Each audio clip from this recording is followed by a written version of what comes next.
if I was to guess where Bitcoin is going next, and it repeats a similar structure like 2017, which was Trump's cycle, what I'm going to do is I'm going to draw a fib from the top to the bottom of BTC, okay?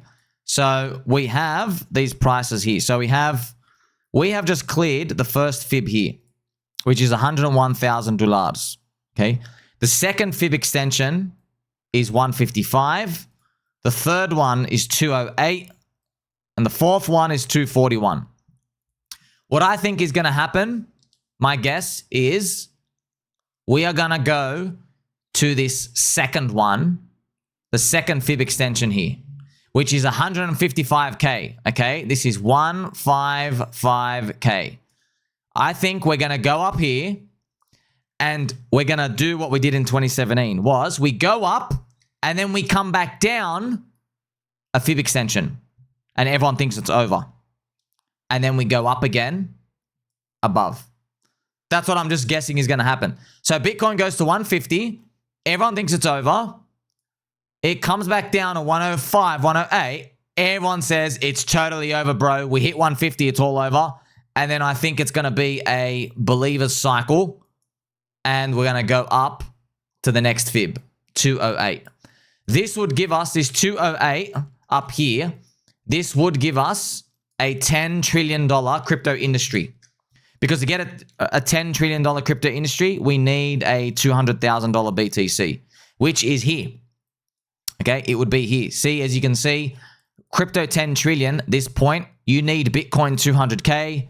You need Ethereum at 16K, but maybe that doesn't happen. Maybe Ethereum is not as high and maybe others goes higher. So maybe, Ethereum is a bit less, but the altcoins, the others, the risky part, maybe that goes higher than people expect, okay? That's just my guess.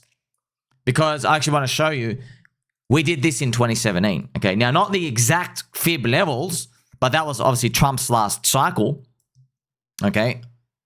What I'll do is I'll show you the chart. This is the Mt. Gox Ponzi cycle. If you do a fib from the top to the bottom, from here to here, look what Bitcoin does. It goes up, touches a fib, and then look, it comes back down and it retraces. Bang. You see that? Pretty crazy. It goes up and it does this pattern, right? Actually, it's funny. It actually did it here as well. It goes to the second fib and comes back down to the first.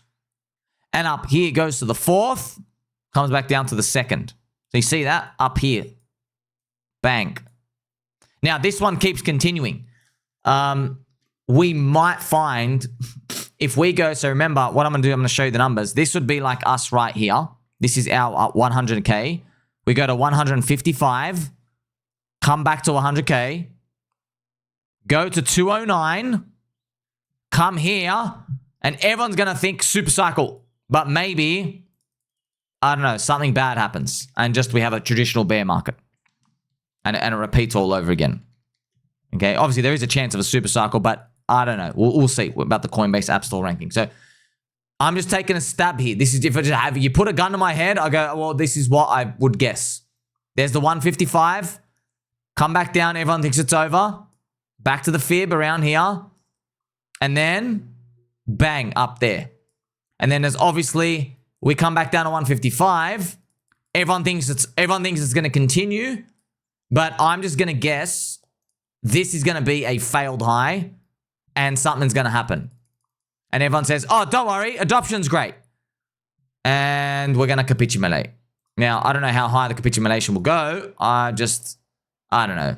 Maybe we come back all the way back down and touch like this 69K and get everyone out. Right, and it's going to make everyone feel pain. Michael Saylor goes offside. Maybe his average price is 100K by this point, okay?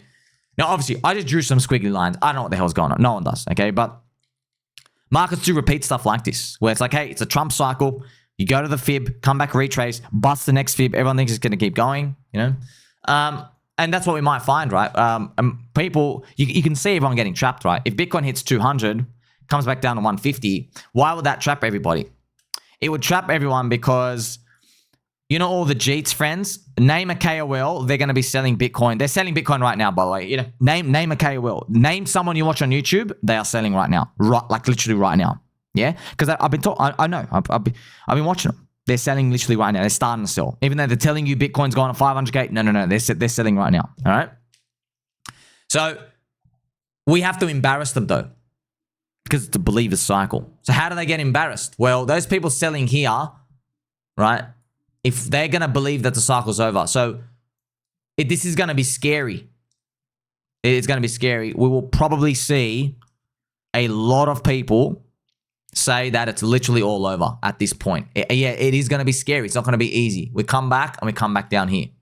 And you want to know why it's scary? I mean, you can see it right here. Look at my tasty Toobs. We are literally in the tasty Toobs arena. See that? We are entering the tasty Tube. We're actually in the tasty Toobs section right now. So technically it could be over. Could be. Now, what do we do from here? Well, we can fall back on a few things and just go off like, hey, some core principles about crypto and stuff and how, you know, these Euphoria waves work. We are on the 4th green monthly candle for Bitcoin. Alt season mania happens and tops out when there is 6 or 7 green monthly candles in a row. And they have to be in a row. Now, if it's not happening in Bitcoin, it happened in Ethereum back in 2017. All right? In our cycle, because we had Bitcoin spot ETF, we got the 7th green monthly candle in a row here. And what happened in March last year, I know it was horrific. We only went up for like 2 weeks in most coins, but you had Soylana. Soylana started the mania and pump fund and everything out here. Okay? So you got to remember those numbers. So we need 6 or 7 green monthly candles in Bitcoin or Ethereum. Right now, like I said, we're on number 4. Let's say we get 6. That would mean it's green in August and it's green in September. And we continue. Could be that. However, in 2017, there's something to think about as well. Just throw everybody off. In 2017, we had reset candles here. So you had 1, 2, 3, 4, 5. Right? But we know from here, look at this. Bitcoin topped out. This is the BTC chart, right? Bitcoin topped out in June. But what was actually running up here? Ethereum. So Ethereum was the harbinger of altcoins. It's just you didn't know it at the time. And I can show you that price chart right here. You see this? Ethereum did 1, 2, 3, 4, 5, 6 in June. There you go. It almost flipped Bitcoin here. Okay? Now, of course, a lot of people are saying, no chance it's going to happen again. Don't worry about the no chance. Don't worry about that part. I'm just telling you, we have data points here. We've shown that, like, if Bitcoin hasn't done 6 green months in a row, but Ethereum has, that has still meant whatever we're seeing is alt season wave 1 top. Just preparing you, you know, because the price number is probably not going to be as high as we think. Just warning you. Now, with altcoins, you don't need much, friends. You need just need 100 days. That's all you need. You just need 100 days. And you probably think, no. Yeah, man. Yeah, it happens so much faster than anyone thinks. We remember it in our minds as lasting forever, but you just literally need 100 days. 50 days walks up, 50 days goes explosive. You know? All of this, clearly, outside of our control. We can try to use exotic top signals, but I just want you to think about, we're getting closer and closer to where the 4-year cycle would end. You know, and that's why there's a bit of conflicting things now, because the business ISM forward-looking indicators, they imply the ISM is going to be 55 by next year, June. In next year, June. All right. Now, we don't know if it's going to be super big, fast rise and then just drop down and our bear market's starting. We don't know if that's going to happen, or if we're just going to just go like this, waves up and down and pop and do it. Now, if we get this top exciting one, well, we're just going to keep running up this whole year until we like all fall over and die pretty much of like exhaustion of euphoria. That's one thing. If we get this one, this is more methodical with resets. And look, obviously, what do you and I want? You really want, what you and I want is this one, but we've never got what we want. So just assume it's going to do this, right? Because let's be honest with ourselves. It's a believer cycle, means believe in something. What does believe in something mean? And I've got to say, we don't like to say it. Believe in something means even when the 4-year cycle says it's over, you still hold. That's what it means, Spencer. What I'll do, I'll play some angel music. You know? It's true though. Just be honest with yourself. Be honest with me. I want the money now. You want all the returns now. But if it's truly a believer cycle, if it's a mogger's cycle, if we're mogging all the non-believers,